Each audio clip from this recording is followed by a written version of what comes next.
Good evening and welcome to Netzach Yisrael's daily Kitzur Shulchan Aruch share. Today we are going to continue and finish Siman Tes, all about the various character traits that a person should try to kind of have in their day-to-day life. So we're going to start from Seif Tes Zayin 16. So when were these words said? We just said above that if you see one of your friends doing something wrong, then it is what you should go up to your friends in private and rebuke them and tell them that they're doing something wrong, what they're doing wrong, and try and kind of get them to improve their ways. And however, these sort of things only when you know that your friend will listen to you. However, if you know that he will not listen to you, then it is forbidden to rebuke this particular friend. And Amar Rabbi Elah, Mishum Rabbi Elazar. Because Rabbi Elah says the name of Rabbi Elazar, Rabbi Shimon. Just like it is a positive commandment for someone to say something that people will listen to. So it is a positive commandment for people not to say something that people won't listen to.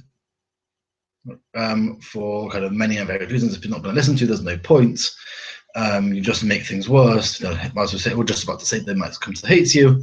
Rabbi Abba says, Chayvat is an obligation not to say anything. Shnema, as it says,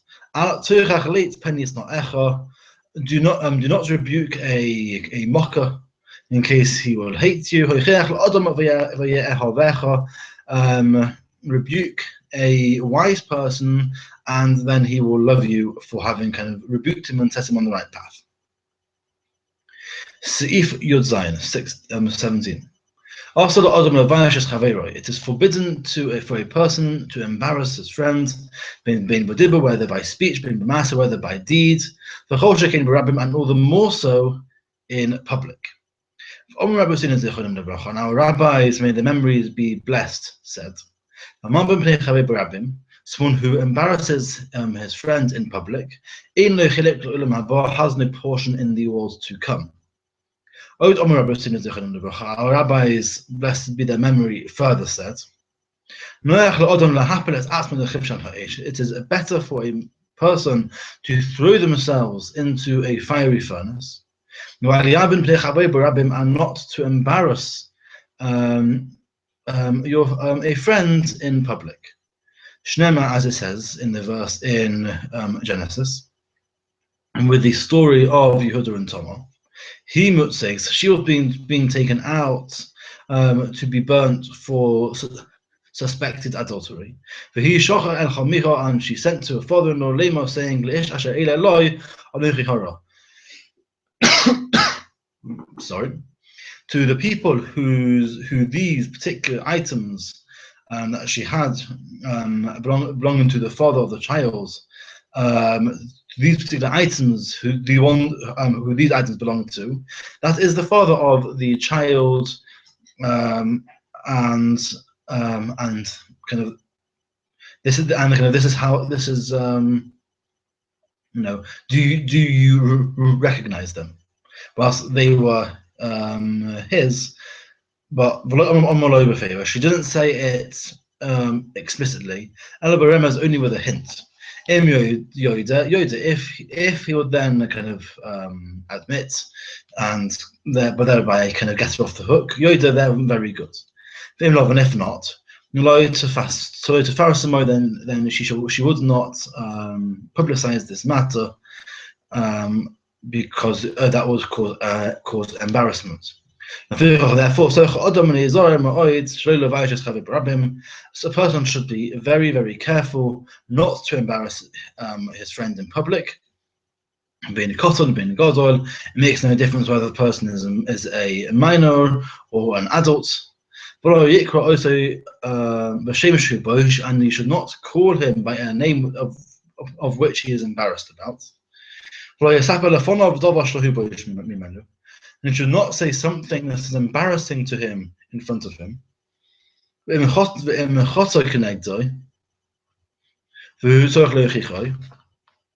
if this person sins in front of you, and therefore you need to rebuke him, you should not shame him. It says in the verse, and you should not carry upon yourself sin. When were these words said? With the matters that are between man and man, then you rebuke him quietly. But matters that are between man and God. If your friend does not repent after you rebuke him quietly in secret, so not in the public eye, you embarrass him publicly, and you publicize his sin, and you tell him off, and you kind of point it all out in front of him, and you shame and curse him until he returns to the correct path. Like the prophets in Israel used to do. And this is not included in afflicting someone with words. As it says in the verse, a man should not hate his fellow. And our rabbis, may their memories be blessed, expounded on this. Amisai, it says Amisai is friend. What does that mean? A man that is with you in Torah and in mitzvahs. We split the word Amisai to Am Itoi, so a nation with you. Then his Hira Torah al Oinosa. Then the Torah commanded on afflicting him. Not on someone who transgresses on the Torah, does not repent. After you rebuke him in private and kind of by a quiet voice, i.e. nicely. On the surface, this would seem to be a contradiction between what we said in the previous sif, which is that if someone was not listen, then it's actually forbidden to tell him off. He was saying, no, if someone doesn't listen, you publicly shame him. And the kind of the simple answer seems to be, kind of just from my understanding, that what you're trying to kind of work out is what will kind of get this person to correct his ways. So if you know that there's nothing you can do, or he'll kind of come to hate you, you're just kind of going to make things worse. That's the point when you kind of say, no, that point then, no, it's forbidden to tell him off, it's forbidden to do anything. You don't tell him off, you don't kind of waste your breath or do anything like that. However, if this person isn't going to hate you, and there's a chance that if quiet rebuke doesn't work, then a public rebuke might work. That's the point when you go, okay, fine, all right, and you go for it full whack.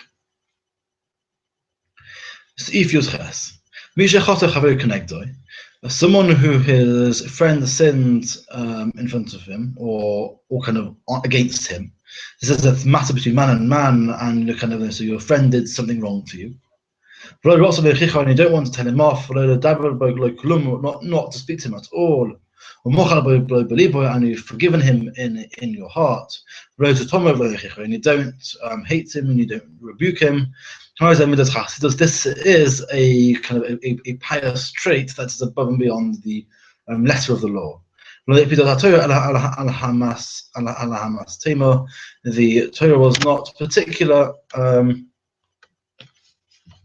Only kind of to rebuke him, only if it will kind of reduce the amount of hatred that you have, basically. So in other words, so really the rebuke, as well as to try and get them to kind of improve their ways, and you can't do it if they're not going to improve their ways. But if but it also has another kind of effect and another kind of reason, which is also to try and reduce any hatred that you have for this other person. Seif Yotes. A person is obligated to be extra careful with orphans and widows. not to speak to them only kind of quietly and softly, minhag kavod, and to act by them within a kind of in an honorful way. Not to shame them or tell them off, even with words. Their soul is very low and the spirit is broken. Even if they have lots of money, that doesn't matter, because their soul and the way that they feel is very low and very down.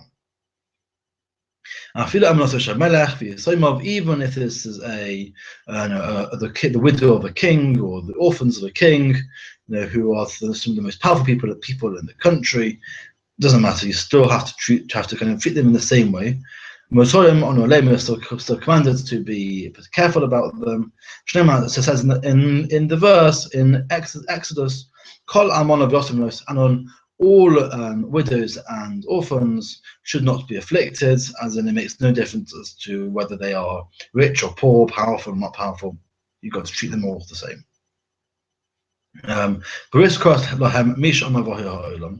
The one who said the world should be, i.e. God, and made a covenant with them,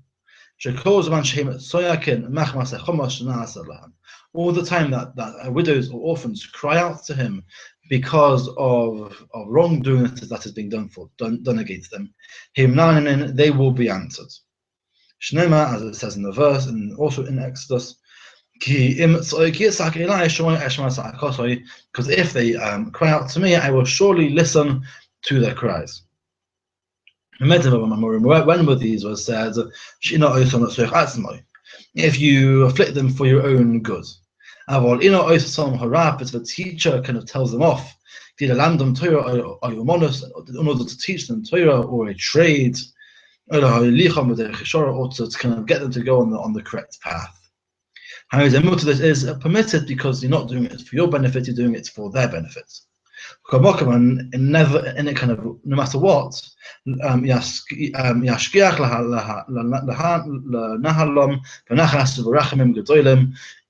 should try and kind of lead them along with kind of softly, with gentleness, and with great mercy. It says in the verse, because God will quarrel their quarrels, and it's the kind of thing, you mess with them, you mess with God. Not so generally a good idea. Whether this orphan is orphans from a father, whether orphans from the mother, it makes no difference. It's still all called an orphan. And until when, for this matter, are they called orphans? Until they're able to do all of their needs by themselves, like every other adult. So once any minors become adults, and once every adult is able to do everything as ordinary adults can, that's the point when they kind of lose this special kind of not elevated status, because obviously ideally you don't really want orphans, but kind of this special treatment status of orphan. So a person needs to be careful.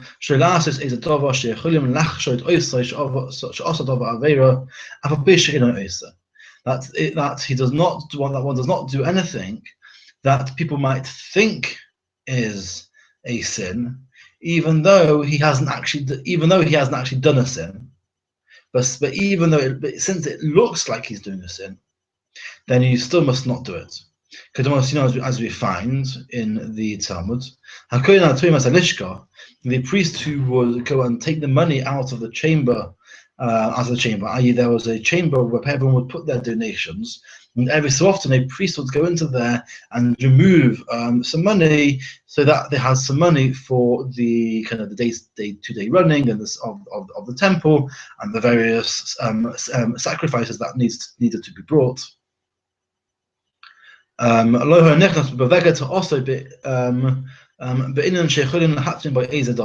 was not to go in there with a garment that could hide anything in there. i.e. the garment would be a plain, simple garment with no seams or pockets or anything like that, with nowhere that this priest could hide any money to kind of ensure that people would know that there is no way this person could have stolen anything. A person needs to kind of fulfill kind of the obligations in front of kind of mankind. Lot says, just like you need to fulfill any obligations that you have to the Holy One, blessed be He. It says in the verse in Numbers, and you should be clean in front of God and Israel. And it has another verse in Proverbs, someone who finds favor and good in kind of good intentions in the eyes of God and man. Midas Chasidus, it is a kind of a custom of piety, not to accept a present, only to trust in God, that God will give you whatever you need. It says in the verse in Proverbs, and one who hates gifts will live. That concludes Siman Chof Tes. Thank you very much for listening. Have a good evening.